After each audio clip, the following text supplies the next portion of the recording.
Okay, good evening to all of you. Previous class में हमने partnership का last chapter शुरू कर दिया था। क्या नाम था बेटा चैप्टर का? Dissolution of partnership firm.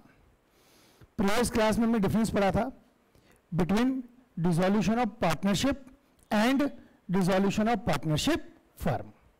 Dissolution of partnership मतलब रिकॉन्स्टिट्यूशन, डिसॉल्यूशन ऑफ फर्म मतलब बिजनेस ही क्या होना है?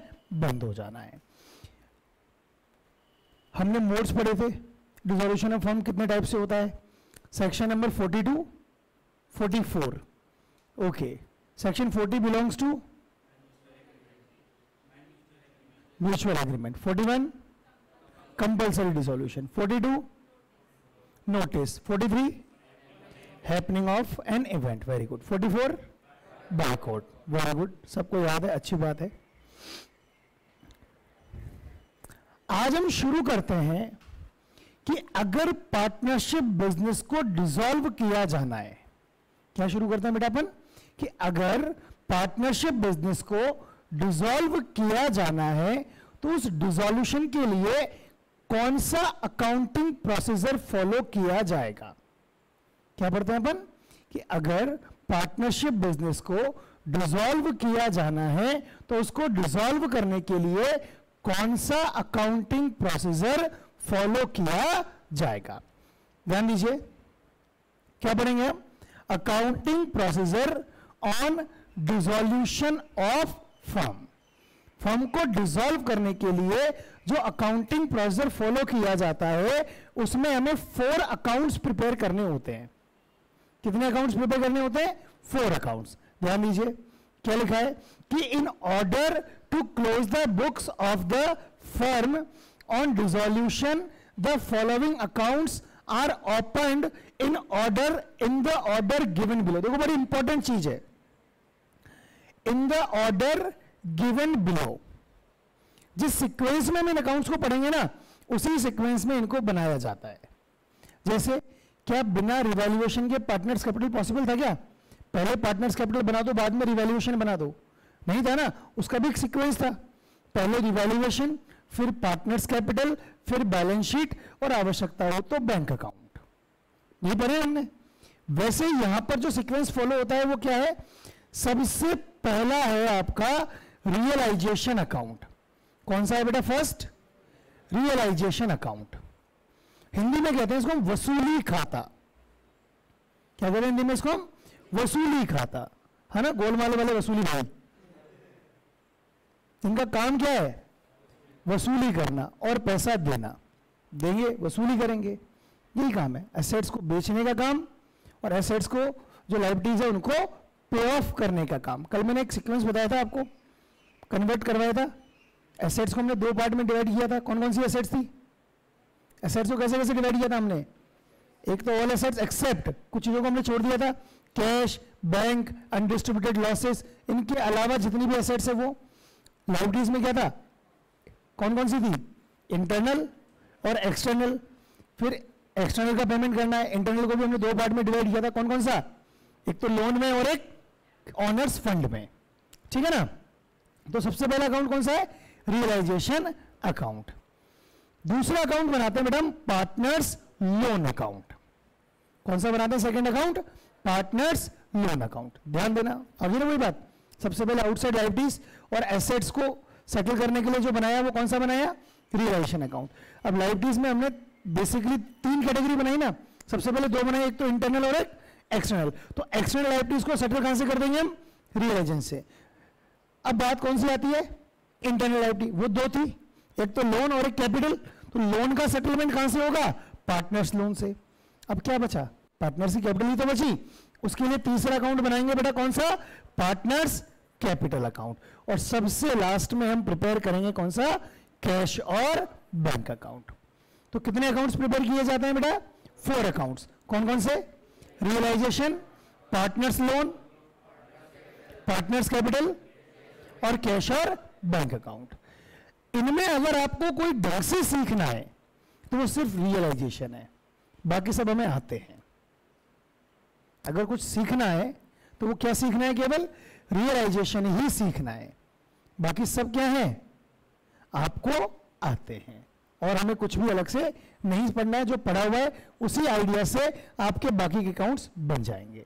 अगर कुछ सीखना है तो वो क्या सीखना है, केवल रियलाइजेशन अकाउंट बनाना ही हमको सीखना है। क्लियर?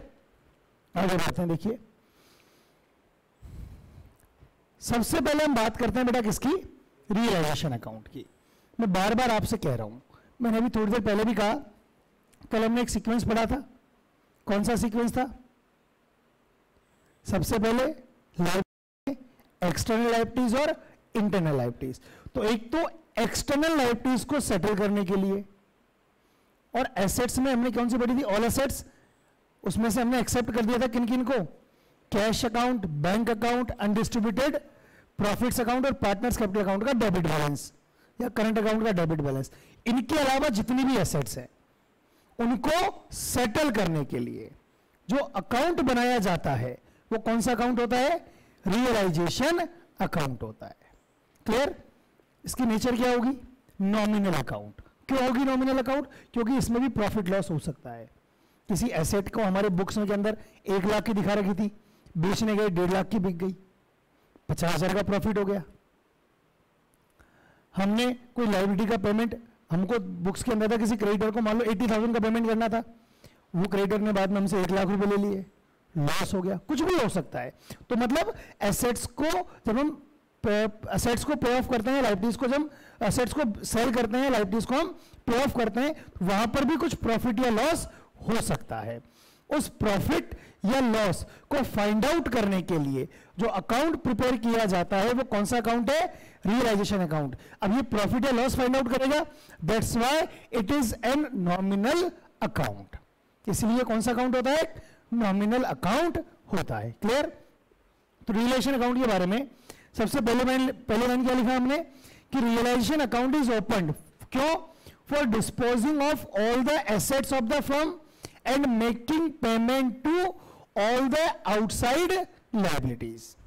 क्यों बनाया जाता है, ऑल द एसेट्स। एसेट्स में मैंने पहले बताया था except cash account, bank account, undistributed losses, partners के कैपिटल अकाउंट का डेबिट बैलेंस और पार्टनर्स के करंट अकाउंट का डेबिट बैलेंस। इन 5 चीजों को छोड़कर जितनी भी एसेट्स है उनको पे ऑफ करने के लिए जो अकाउंट प्रिपेयर किया जाता है या उनको सेल करने के लिए, उनका सेटलमेंट करने के लिए कहां से होगा, रियलाइजेशन अकाउंट से। और क्यों, आउटसाइड लायबिलिटीज को पे ऑफ करने के लिए जो अकाउंट बनाया जाता है वो क्या होता है, रियलाइजेशन अकाउंट। क्लियर है यहां तक? कंफर्म? आगे बढ़ते हैं next line. Realisation account is a nominal account. कौन सा अकाउंट है बेटा ये, नॉमिनल अकाउंट। क्यों है वो रीजन मैंने बताया, क्योंकि रियलाइजेशन पर प्रॉफिट या लॉस हो सकता है। उस प्रॉफिट या लॉस को फाइंड आउट करने के लिए क्या बनाया जाता है, रियलाइजेशन अकाउंट बनाया जाता है। अब लॉस कब होगा, हमारे किसी भी एसेट की बुक वैल्यू से अगर कम में उसका सेटलमेंट हो, एसेट्स की वैल्यू जो हमें बैलेंस शीट में दे रखी है, अगर उसका सेटलमेंट उससे कम में होता है तो लॉस है, ज्यादा में हो गया तो प्रॉफिट है। लायबिलिटीज का पे ऑफ अगर जो हमारी बुक्स में वैल्यू है, बैलेंस शीट में जो वैल्यू है, अगर उससे कम पेमेंट करना पड़ा तो प्रॉफिट, और ज्यादा पेमेंट करना पड़ा तो लॉस। क्लियर? और देखते हैं क्या लिखा है, object of such an account, इसका उद्देश्य क्या है, to find out the profit और loss on realisation of assets and payment of liabilities. Assets को बेचकर जो पैसा आएगा और लायबिलिटीज को पेमेंट करने पर जो प्रॉफिट या लॉस होगा, उस प्रॉफिट या लॉस को पता लगाना ही किसका उद्देश्य है, रियलाइजेशन अकाउंट को बनाने का उद्देश्य है। इसीलिए ये क्या माना जाता है, क्या मानते हैं इसको अपन, एक नॉमिनल अकाउंट इसको मानते हैं। कंफर्म? कोई भी डाउट है किसी को? कंफर्म है ना बेटा? आगे देखिए, अब क्या है कि रियलाइजेशन होगा कैसे, ध्यान देना, बहुत अच्छे से समझना बेटा चीजों को। अब रियलाइजेशन में एक सिंपल सा प्रोसेस समझो आप, बहुत आसान तरीके से समझेंगे तो आपको सिर्फ और सिर्फ क्या काम करना है, 6 स्टेप्स में आपका पूरा रियलाइजेशन अकाउंट कंप्लीट हो जाएगा। कितने स्टेप्स में, 6 स्टेप्स में। आपके पास दो चीजें हैं बैलेंस शीट में, एक तो एसेट्स है और एक लायबिलिटीज है। क्या क्या है बेटा? एक तो एसेट्स है और एक लायबिलिटीज है। बहुत सारी एसेट्स है।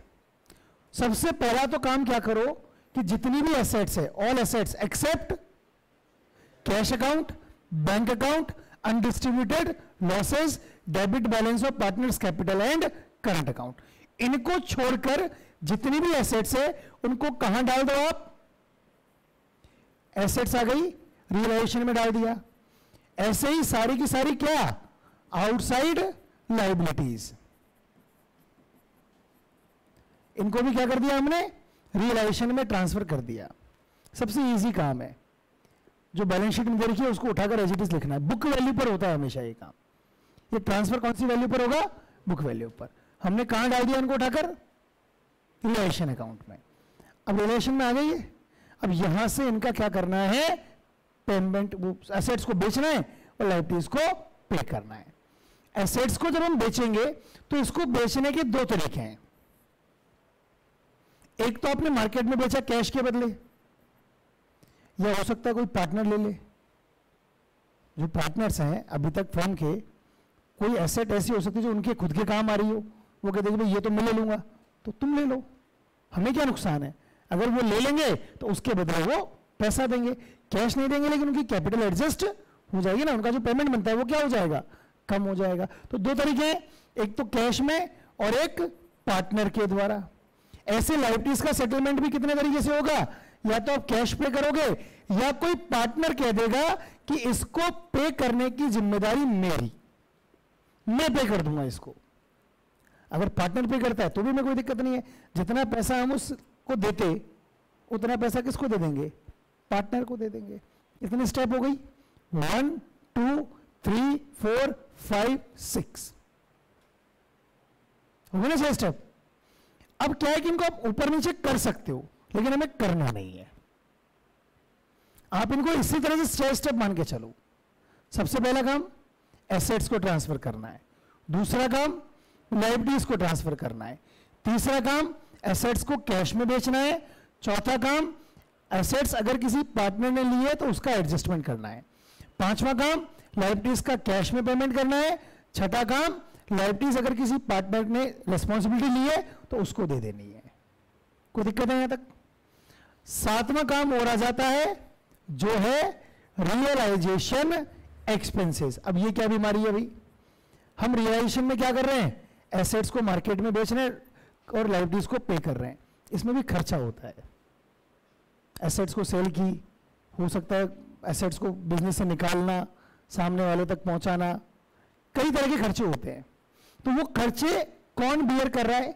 फर्म बियर कर रही है, पार्टनर बियर कर रहा है, कोई भी बियर कर रहा होगा, पैसा तो फर्म को देना ही पड़ेगा। क्या हो गया? Realisation expenses. बस इसके बाद हालांकि आप कहोगे सर काम तो इसके बाद ही बचेगा, क्योंकि ये काम क्या किया है? प्रॉफिट या लॉस। इसके बाद प्रॉफिट या लॉस निकल जाएगा। तो मेन तो 6 स्टेप है हमारे पास। इसके बाद तो रियलाइजेशन एक्सपेंसेस क्वेश्चन में दिए जाते हैं, एज इट इज उनको लिखना होता है। जो दिमाग लगा के काम करना है ना वो इतना ही करना है।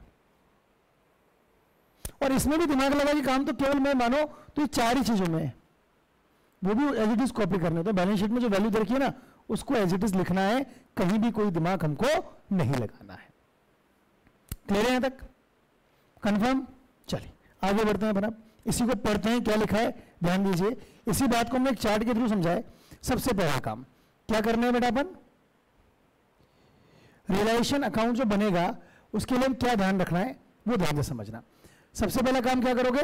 Transfer of all assets except, किन किन चीजों को छोड़ना है? Cash balance, bank balance, undistributed losses and debit balance of partners capital and current account. इनको छोड़कर जितने भी एसेट्स है उन सबको क्या करो? पार्टनर्स के कैपिटल अकाउंट में ट्रांसफर कर दो। अब क्या होता है, शुरू के जो 3 चैप्टर पढ़ के आए ना वहां पर गुडविल एक हुआ था, मतलब एक बहुत बार बार गुडविल एक अलग तरीके से ट्रीट होती थी। यहां पर गुडविल को आपको नॉर्मल एसेट की तरह मानना है। दे रखा है तो उसको ट्रांसफर कर दो, नहीं दे रखा है तो छोड़ो, उसका अलग से कोई ट्रीटमेंट नहीं है। जैसे बाकी एसेट्स को ट्रीट करना है वैसे हमें किसको ट्रीट करना है?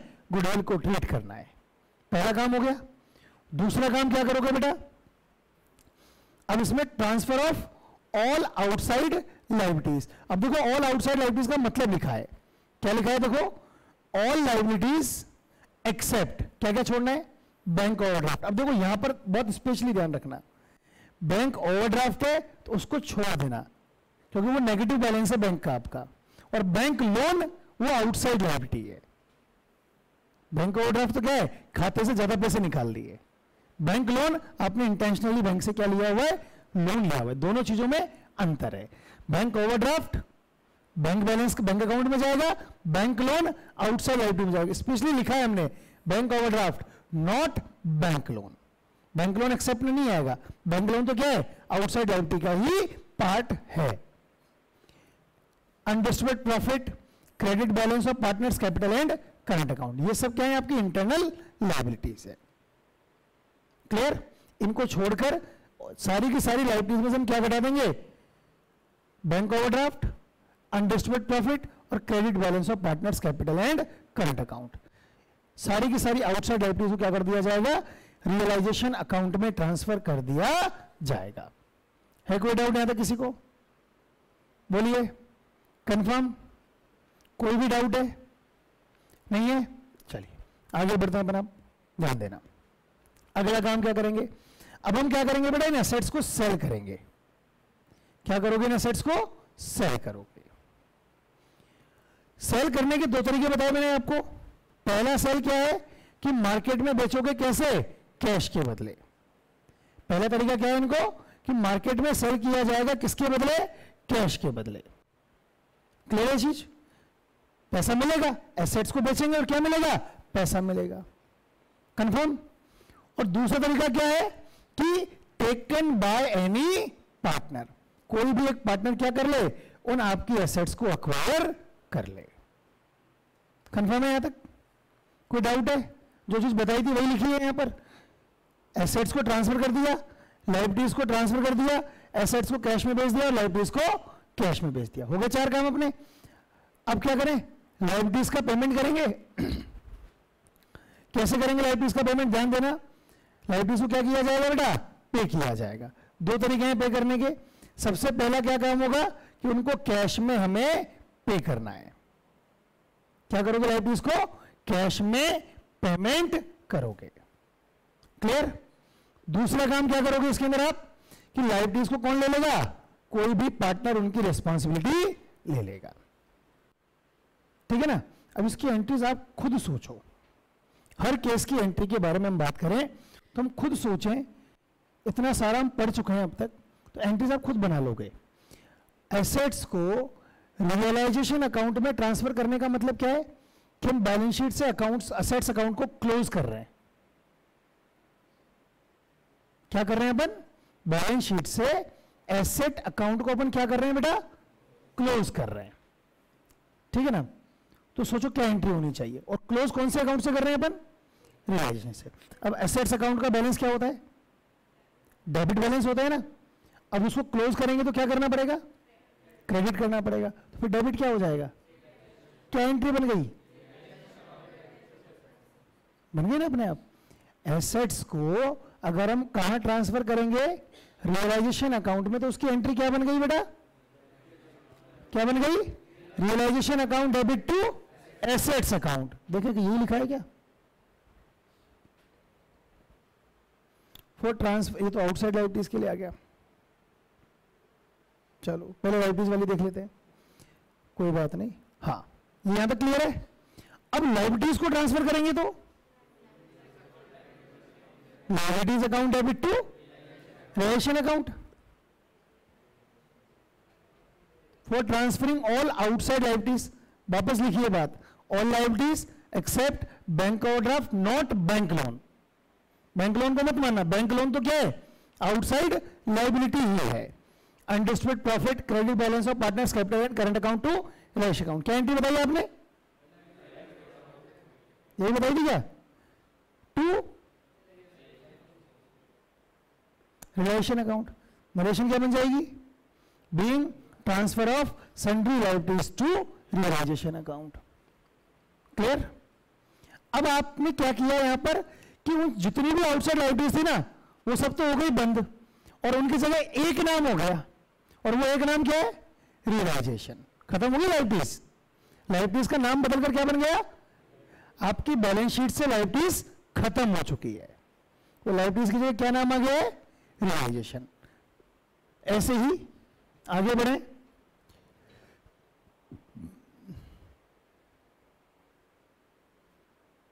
इसमें एक स्लाइड रह गई शायद बीच में, स्लाइड आई नहीं है इसके अंदर, है ना? कोई बात नहीं। एसेट्स वाली एंट्री याद है ना सबको? क्या बताई थी मैंने आपको? Realisation account debit to assets account, है ना? आपके नोट्स में आ जाएगी, यहां पर वो स्लाइड नहीं आई है। अब दो काम हो गए अपने। पहला काम क्या था बेटा?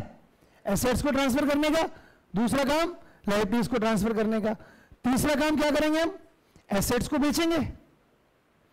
अब एसेट्स को सबसे पहले तो कैसे बेच रहे हैं अपन? कैसे बेच रहे हैं अपन? कैश में। एसेट्स को कैश में अगर बेचेंगे तो बिजनेस को क्या मिलेगा? कैश या बैंक जो भी आएगा ना बिजनेस के पास, बेचेंगे तो आएगा, और क्या जाएगा? एसेट्स का नाम बदल दिया आपने, अब वो एसेट्स नहीं रही है, अब उनका नाम क्या हो गया है? तो क्या एंट्री बन जाएगी? कैश और bank account debit to realisation account. When assets are sold for cash, entry हो गई कैश और bank account debit to realisation account. Confirm? कोई भी डाउट है किसी को? नहीं है। आगे बढ़ते हैं अपन। नरेशन जो होगी being asset sold for cash. अब मान लो हमने एसेट्स को कैसे किया है? किसी पार्टनर ने ले लिया, तो पैसा कौन देगा? पार्टनर। अगर पार्टनर पैसा देगा फर्म को तो उसकी कैपिटल घटेगी कि बढ़ेगी? सोचो, कैपिटल क्या होगी उसकी? कम होगी ना। अब पार्टनर की कैपिटल जब कम होती है तो उस केस में पार्टनर की कैपिटल डेबिट होती है क्रेडिट? डेबिट होती है, तभी तो कम होती है ना, क्योंकि कैपिटल का बैलेंस लायबिलिटीज होती है ना, कैपिटल तो लायबिलिटीज का बैलेंस क्रेडिट होता है। अगर उसको कम करना है तो क्या करना पड़ेगा? डेबिट। तो अगर कोई पार्टनर एसेट लेगा तो क्या एंट्री होगी? क्या एंट्री होगी? थोड़ा जोर से बोलो। क्या एंट्री होगी? Partners capital account debit to realisation account. देखिए यही है क्या? ये होगी ना। नरेशन क्या बन जाएगी? Being assets taken over by partner. कोई दिक्कत नहीं है यहां तक? है कोई डाउट किसी को? अब क्या करें बेटा अपन? आउटसाइड लायबिलिटीज का पेमेंट करना है। अब लायबिलिटीज का पेमेंट मान लो कैश में करना है, काम यही था ना अपना, कैश में पेमेंट करेंगे तो क्या एंट्री होनी चाहिए? रिलेशन अकाउंट डेबिट टू है कैश और बैंक अकाउंट, क्योंकि कैश में दे रहे। मैंने कहा ना सबसे इजी चैप्टर है, इतनी जल्दी जल्दी एंट्रीज तुमने किसी भी चैप्टर में नहीं बोली, अपने आप समझ में आती है चीजें। क्या एंट्री होगी? Realisation account debit to cash और बैंक अकाउंट। कैश में पे करेंगे तो एंट्री होगी realisation account debit to cash और bank account being liabilities paid in cash. Confirm है यहां तक? पक्का? अब मान लो इनको कोई पार्टनर ले ले रिस्पॉन्सिबिलिटी कि भाई मैं पे कर दूंगा, क्या एंट्री होगी? क्यों होगी? पार्टनर से अकाउंट क्रेडिट क्यों होगा? क्योंकि हमें उसको पैसा देना पड़ेगा, क्योंकि पैसा अगर पे करेगा आगे तो फर्म की रिस्पॉन्सिबिलिटी है कि फर्म वो पैसा किसको दे दे? पार्टनर को दे दे। क्या एंट्री हो जाएगी? ध्यान देना। When any partner agrees to take over some liabilities, क्या एंट्री होगी? Realisation account debit to partners capital account being partner agreed to pay a liability. यहां तक कोई समस्या? कंफर्म? कोई दिक्कत नहीं है ना? आगे क्या है देखिए इसके अंदर। मैंने क्या बताया था? सातवां काम रियलाइजेशन। अब इसमें क्या कई सारे केसेस बनते हैं। कई सारे केसेस कैसे बनते हैं वो बताता हूं मैं आपको। सबसे पहली चीज तो फर्म खुद खर्चा कर रही है। वो कौन कर रही है? वो खर्चा फर्म पैसा दे रही है उसका। डायरेक्टली पेमेंट कौन कर रहा है? फर्म उसका पेमेंट कर रही है। अगर फर्म पेमेंट करेगी तो फर्म के पास पैसा आएगा कि जाएगा? और पेमेंट होगा तो कौन से अकाउंट के थ्रू होगा? रिलेशन के थ्रू। तो क्या एंट्री बननी चाहिए? अब गलती क्या होती है वो ध्यान देना। बच्चा तो गलती करके आता है एग्जाम में, वो एंट्री लिख के आता है realisation expenses account debit to cash और बैंक अकाउंट। अब आपने रिलेशन एक्सपेंसेस अकाउंट लिख दिया ना, तो आपने नया अकाउंट ओपन कर दिया। हमें नया अकाउंट तो ओपन करना ही नहीं है, हमें तो जो है उनको भी क्या करना है? खत्म करना है। इसलिए तो हमने जो डिफरेंट अकाउंट्स थे उनको खत्म करके क्या किया?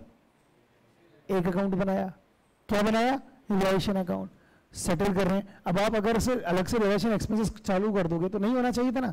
एंट्री क्या बनेगी? Realisation account debit to cash और बैंक अकाउंट। किस चीज के लिए?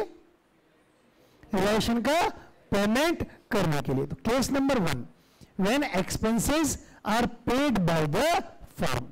अगर फर्म पे करेगी तो एंट्री क्या होगी? Realisation account debit to cash और bank account. Realisation being realisation expenses paid in cash. कोई डाउट है यहां तक? कंफर्म? आगे बढ़े। अब दूसरी चीज क्या है कि इन रियलाइजेशन एक्सपेंसेस को पे करने की जिम्मेदारी कोई पार्टनर ले ले। क्या ले ले? कोई पार्टनर कहे कि मैं कर दूंगा, वो रिस्पॉन्सिबिलिटी मेरी। रिस्पॉन्सिबिलिटी मेरी दो तरीके से आएगी यहां पर। पहली केस हम यहां पर ये पढ़ रहे हैं कि वो खर्चा है तो फर्म का, बस पैसे कौन देगा? पार्टनर देगा। तो जितना खर्चा हुआ है उतना खर्चा फर्म किसको दे देगी? पार्टनर को। पार्टनर आगे अपने हिसाब से देता रहेगा। खैर, तो इस केस में जो फर्म के पास से कैश गया है वो कैश किसके पास जाएगा? पार्टनर की कैपिटल में चला जाएगा। एंट्री क्या हो गई? बताओ बोलो। Debit to partners capital account. Confirm? अब और समझना आगे। एक होता है ठेका देना। ठेका देने का मतलब है कि पार्टनर से कह दिया कि भैया सारा का सारा खर्चा तेरे को करना है, कम हो ज्यादा हो कोई मतलब नहीं है, हम तो आपको ये फिक्स अमाउंट देंगे। तो एक से कहते हैं 2000 में मिलेंगे। अब 2000 के 2700 हो तो तेरे, और 2000 के 200 में काम कर दे तो भी 2000। पैसा फिक्स है यहां पर। इससे ये जो केस हमने पढ़ा इसमें क्या था? जितना खर्चा होगा उतना फर्म पे करेगी किसको? पार्टनर को। अगला जो केस हम पढ़ेंगे, केस नंबर 3, उसमें क्या पढ़ेंगे? देखो कि when the firm agrees to pay a fixed amount to the partner towards realization expenses and the partner has to bear the expenses। सारे खर्चे पार्टनर भुगतेगा, बस फर्म तो क्या है पार्टनर को एक फिक्स्ड अमाउंट दे देगी। वहां समझ में आ रही है आपको? जितना भी पैसा खर्च हुआ है वो सब किसका है? फिर कम हो ज्यादा वो पार्टनर का प्रॉफिट लॉस है, वो इंडिविजुअल प्रॉफिट लॉस है, उससे फर्म को मतलब नहीं है। फर्म को तो मतलब किससे? जो पैसा वो किसको दे रही है? पार्टनर को। हालांकि एंट्री दोनों केस में सेम होनी है। क्यों होनी है सेम? क्योंकि दोनों ही केस में फर्म पार्टनर को पैसा दे रही है किसके बदले? रियलाइजेशन एक्सपेंसेस के बदले। क्लियर है यहां तक? है कोई डाउट? आगे देखिए क्या लिखा है, ध्यान दो कि realisation account debit to partners capital account. Realisation same है। रिलेशन में क्या हो? रेम्युनरेशन अलाउड, उसको फिक्स अमाउंट फिक्स कर दिया था। कम ज्यादा से फर्म को कोई मतलब नहीं। जैसे आपके क्वेश्चन में लिखा होगा कि partner is fixed for ₹5000 for the realisation expenses. 5000 fix कर दिए and the actual expenses made by partner are ₹10,000। उस 10,000 से हमें कोई मतलब नहीं है। हमें केवल किससे मतलब है? उस 5,000 से मतलब है जो कि फर्म ने फिक्स किए किसके लिए? पार्टनर के लिए। है कोई डाउट यहां तक? अब अगला केस क्या हो सकता है कि जिम्मेदारी पार्टनर की है, पैसा भुगतेगा ही कौन? फर्म देगी भी नहीं उसको। रिलेशन एक्सपेंसेस बियर करने की रिस्पॉन्सिबिलिटी किसकी है? फर्म की जिम्मेदारी में ही नहीं है वो। तो उस केस में कोई एंट्री होगी क्या? नहीं, उस केस में तो कोई एंट्री ही नहीं होगी। क्यों नहीं होगी? वो तो एक तरीके से पार्टनर का इंडिविजुअल खर्चा हो गया। क्योंकि वो रिस्पॉन्सिबिलिटी किसकी है, पार्टनर की पर्सनल रिस्पॉन्सिबिलिटी मान ली जाती है उसको, फर्म के लिए वो एज एन एक्सपेंडिचर ट्रीट ही नहीं किया जाता है। आई बात समझ में, ये चीज क्लियर है।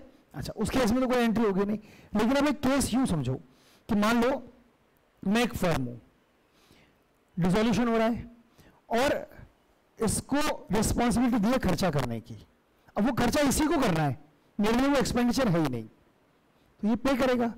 अब रिस्पॉन्सिबिलिटी इसकी थी, लेकिन हुआ क्या कि वो खर्चों का पेमेंट रिस्पॉन्सिबिलिटी इसकी थी, लेकिन देना मुझे पड़ गया। पैसा जो पे किया है ना वो मैंने किया है, फर्म ने पे किया है। तो मुझे ये बताओ वो पैसा मेरा रिलेशन एक्सपेंसेस है या मैंने इसको वो पैसा दिया है? इसको दिया है ना, क्योंकि मेरे लिए तो रिलेशन एक्सपेंसेस है ही नहीं कुछ, मेरी तो रिस्पॉन्सिबिलिटी नहीं है, वो तो रिस्पॉन्सिबिलिटी किसकी है, इसकी है। अब इस केस में जो मेरे पास से पैसा गया है, वो पैसा मैंने रिलेशन एक्सपेंसेस का खर्चा नहीं किया है, वो पैसा एक्चुअल में मैंने दिव्य को दिया है। बात समझ लो। इसका एग्जाम्पल एक और लेते हैं। आप मान लो नीचे खड़े हो, क्लास का टाइम हो रहा है, तभी एक पार्सल वाला आ जाता है, पार्सल सीओडी था, 1000 रुपए का पेमेंट था। अब वो पार्सल का पैसा मैं तुम्हें ले लो, अब वैसे तो खैर इस लाइफ में 1000 रुपए जेब में होना बड़ी बात है, लेकिन फिर भी मान लो थे किसी कारण से 1000 रुपए थे, मैंने कहा ऊपर लेके आ जाना। अब वो जब तक 1000 रुपए देंगे वो तुमको दे देगा कि पार्सल नहीं ना। अब तुमने वो 1000 रुपए उसको दे दिए, पार्सल लेके ऊपर आ गए, तुमने वो पैसा उसको दिया कि मुझे दिया है? क्यों, मुझे कौन सा पैसा दिया? पार्सल तो मेरा था, वो रिस्पॉन्सिबिलिटी मेरी थी, मेरी रिस्पॉन्सिबिलिटी का पेमेंट तुमने किया है। तो वो जो तुमने पेमेंट किया है वो तुम उस रिस्पॉन्सिबिलिटी जो तुमने जिसको पैसा दिया उसके नाम थोड़ी लिखोगे, वो मेरे बिहाफ पर पैसा दिया है तो वो किसके नाम पर लिखा जाएगा? मेरे नाम पर। वैसे ही उस रियलाइजेशन एक्सपेंसेस की रिस्पॉन्सिबिलिटी किसकी थी? उस पार्टनर की। पेमेंट किसने किया? फर्म ने। तो फर्म उसको रिलेशन एक्सपेंस नहीं मानेगी, फर्म क्या करेगी? उसको उस पार्टनर के नाम पर लिख देगी, उस पार्टनर से उस पैसे को कवर किया जाएगा। एंट्री क्या बन जाएगी?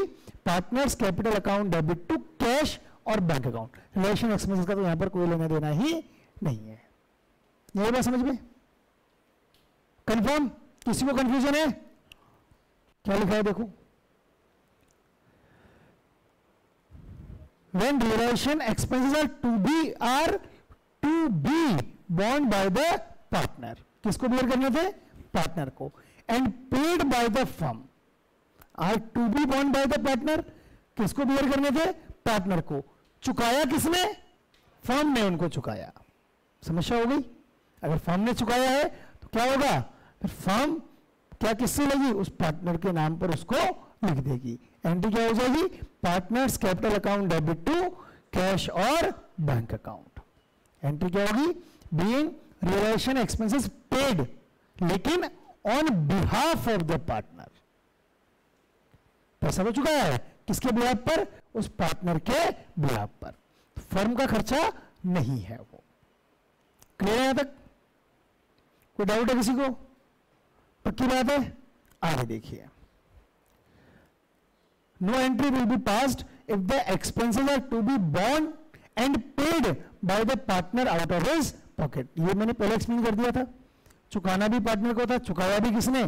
पार्टनर ने। तो फर्म को उससे कोई लेना देना नहीं है। इन एंट्रीज में यहां तक कोई डाउट है? कंफर्म? 7वां काम हो गया। अच्छा, अभी सारे केस नहीं आएंगे एक साथ 2 या 3 केस आ सकते हैं रिलेशन एक्सपेंसेस के। एक साथ एक ही लाइन में 3 या 4 केस मिक्सअप हो सकते हैं। कैसे होंगे? वो आपके जो डीपीपी में पहले स्टार्टिंग में जो बहुत सारे क्वेश्चंस है ना, वो उसी के रिगार्डिंग है। ठीक है, सब जनरल एंट्रीज ही है। आगे बढ़ते हैं अपन। और क्या है देखें, देखो अब वर्कमैन कंपनसेशन विभाग, देखो इसको थोड़ा समझ लेना। ये क्या कई बार कंफ्यूज करता है। कैसे कंफ्यूज करता है वो ध्यान देना। आप सबको पता है बैलेंस शीट दे रखी होगी, इस तरफ क्या होगा? Workman compensation reserve liability side में मान लो ये 1 लाख रुपए दिया हुआ है। अब क्वेश्चन ये आता है कि इसको रियलाइजेशन में लिखना कि नहीं लिखना। अनडिस्ट्रीब्यूटेड प्रॉफिट है, रियलाइजेशन में आना तो नहीं चाहिए। क्या है ये? अनडिस्ट्रीब्यूटेड प्रॉफिट है, रियलाइजेशन में आना तो नहीं चाहिए। लेकिन ये डिपेंड क्या करता है कि नीचे जो हमको अदर इंफॉर्मेशन दी हुई है, उसमें आपको ये देखना पड़ेगा कि नीचे क्लेम फॉर वर्कमैन कंपनसेशन है या नहीं। अगर मान लो नहीं है, केवल बैलेंस शीट में क्या है, WCR है, नीचे क्लेम नहीं है, तो ये अनडिस्ट्रीब्यूटेड प्रॉफिट की तरह डायरेक्टली पार्टनर्स के कैपिटल अकाउंट में क्या होगा, ट्रांसफर कर दिया जाएगा। कोई डाउट यहां तक? लेकिन मान लो नीचे क्लेम दे रखा है कितना, 50,000, तब वो करना क्या है, ये क्लेम तो लायबिलिटी की तरह जाएगा, मतलब जब लायबिलिटीज का पेमेंट करेंगे ना अपन, तो उसमें ये तो जाएगा। साथ ही साथ इसमें से 50,000 रुपए आपको क्या कर देने हैं, रिलेशन में ट्रांसफर कर देने हैं। अगर क्लेम कम है तो जितना क्लेम है ना, मतलब क्लेम के इक्विवेलेंट अमाउंट क्या कर देना है आपको, रिलेशन में ट्रांसफर कर देना है, और बचा हुआ पैसा पार्टनर्स के अंदर डिस्ट्रीब्यूट कर देना है। 50,000 कहां चले जाएंगे, रिलेशन में, बाकी के 50,000 पार्टनर्स कैपिटल में। मान लो क्लेम यहां पर 1 लाख होता तो 1 लाख रुपए पूरा भी पूरा चलेगा, फिर पार्टनर्स कैपिटल में कुछ जाता क्या, नहीं जाता। मान लो क्लेम ये 1.5 लाख होता तो 1.5 लाख होता तो नहीं, ये तो पूरा का पूरा 1 लाख रुपए चला जाता, कहां पर, रिलेशन में, और ऑटोमेटिकली हम जो पेमेंट करेंगे वो तो 1.5 लाख करेंगे ना, 50,000 का लॉस अपने आप वहां पर आ जाएगा। वो ये अमाउंट तो पेमेंट में जाना ही जाना है, जब आप लाइबिलिटीज को पे करोगे ना तो उसमें ये अमाउंट ऑटोमेटिकली जाना ही जाना है। बस आपको WCR कितना ट्रांसफर करना, equivalent to WCR maximum up to balance, sorry equivalent to claim और maximum up to balance in balance sheet. अगर कम है तो इक्विवेलेंट टू क्लेम, बराबर है तो पूरा, ज्यादा है तो भी ये पूरा WCR का अमाउंट क्या होना है, ट्रांसफर हो जाना है, कहां पर, रिलेशन अकाउंट में। कोई डाउट है इसमें? बात समझ में आ जाएगी, याद रह जाएगी। कितना पैसा ट्रांसफर करना है WCR का रिलेशन में, इक्विवेलेंट टू क्लेम और maximum up to balance available in the balance sheet. Clear?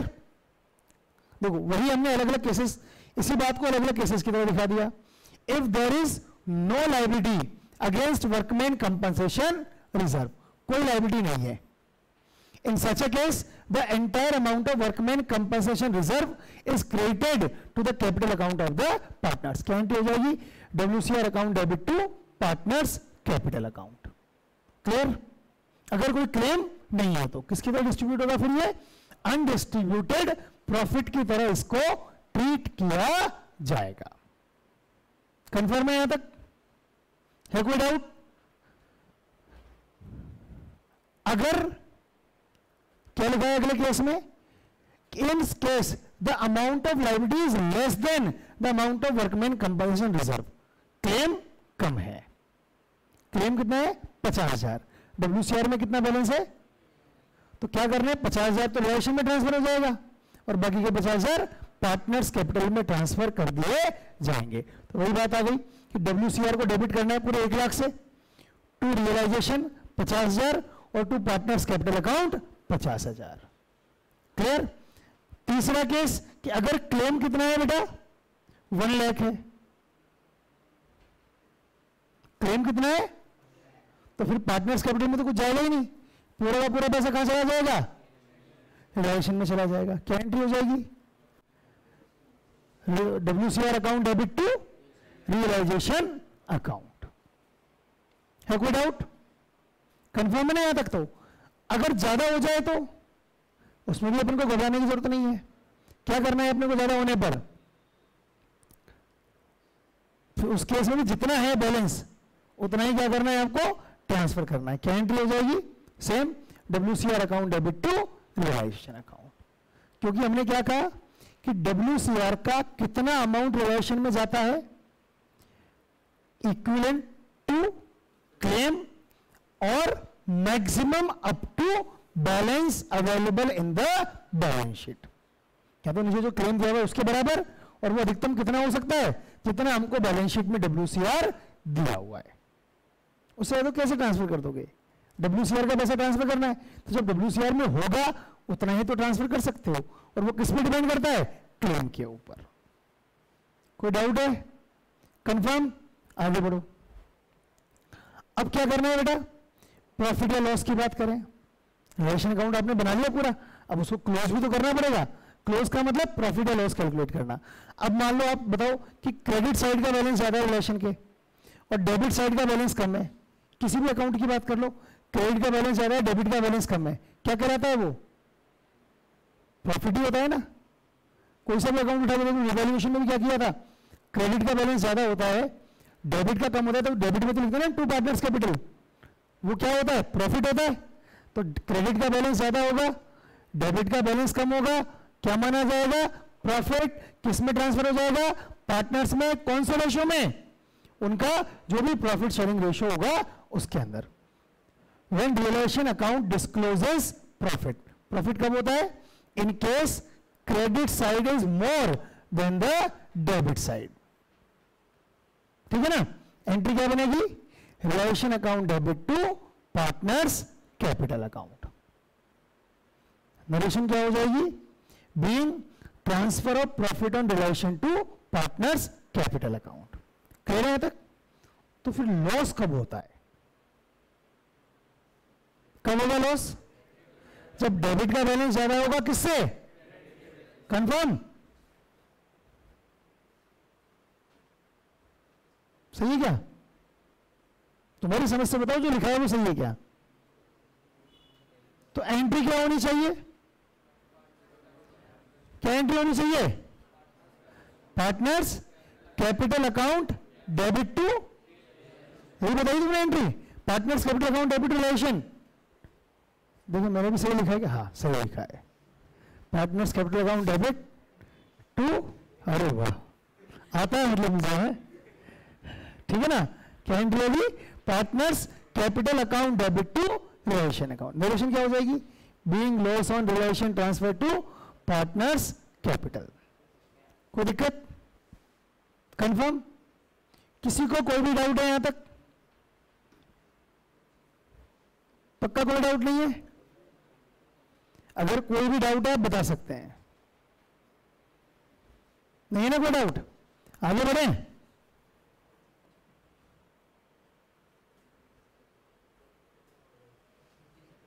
ये बड़ी दिक्कत करता है, टेबल इसके अंदर सही तरीके से सेट होती ही नहीं है।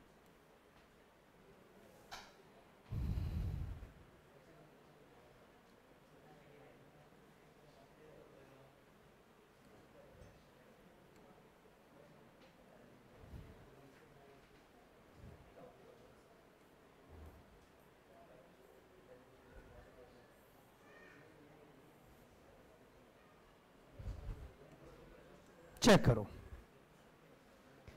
Format of revaluation account. सबसे पहला काम एसेट्स को ट्रांसफर करने का। अच्छा ये गलत लिख दिया क्या मैंने,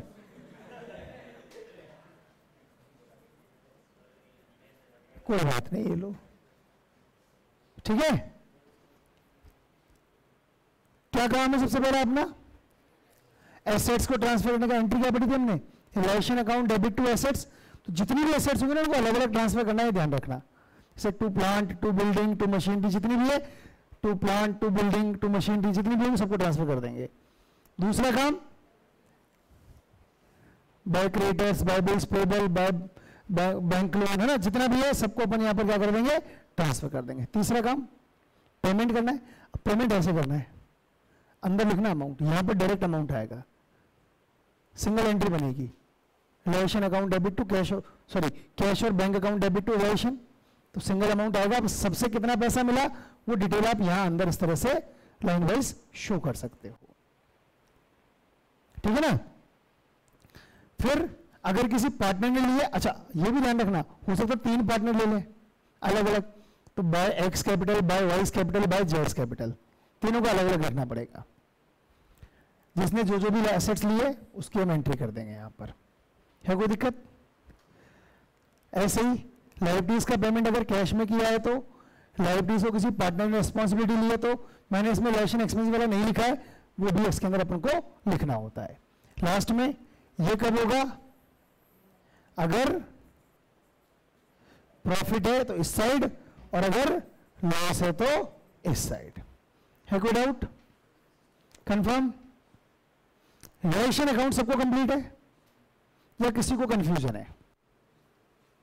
रियलाइजेशन अकाउंट में किसी को भी किसी भी प्रकार का कोई भी कंफ्यूजन है क्या? बोलिए बेटा। ठीक है, तो आज के लिए इतना ही है, बाकी बातें नेक्स्ट क्लास में करेंगे। चलिए, तो बाकी बातें नेक्स्ट क्लास में। Till then thank you class.